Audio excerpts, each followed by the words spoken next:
back with update number 3. This one is going to be pretty straightforward.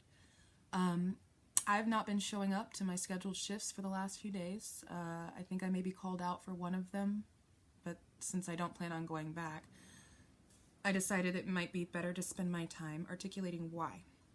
And then I decided, since my other Whole Foods experience videos were helpful to at least some people out there, and at a time where especially Black people need to be able to stand up for themselves, there were some things I needed to hit on to share with my white management that maybe other people might find useful. So I'm going to read my exit email that I have not sent yet. That'll happen right after this video. And I hope that it's helpful in some way.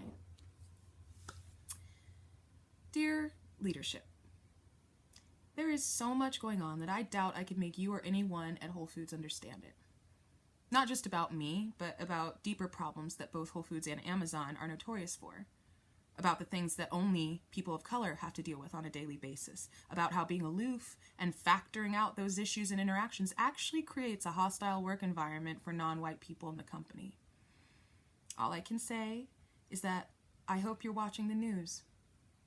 I hope you know what's going on in the world right now, beyond what applies to you. I know your work obligations don't actually involve mental health or well-being of the team members because your role in the company is based around other things. I hope you know that I don't think you're inherently a bad person nor anyone on the team. I also know that you can't understand the gravity of the fact that I have a younger brother who lives in Minneapolis, or what it means to have my family, Black people, uninsured, living across the country. The lack of diversity in leadership in this company is a major part of the problem. And I'm just letting you know that fact. I've gotten a lot of feedback regarding the Whole Foods experiences from all over the country, and I just wanted to point that out, because I think no one at West Seattle realizes that. Probably the whole region, let's be real. I hope you start to see the ways that people in positions of power are automatically creating a hostile work environment for people of color in the company. You probably aren't aware of it because it is ingrained into how white people operate. All of you do it subconsciously, and in the last week, of course, I saw a couple instances that were consciously delivered to me by another member of leadership. But it's irrelevant now, since I don't have to deal with that anymore. I'm glad that you have stability for your growing family.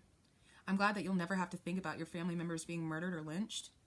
I hope you know that that is a mountain of privilege. These are not personal attacks.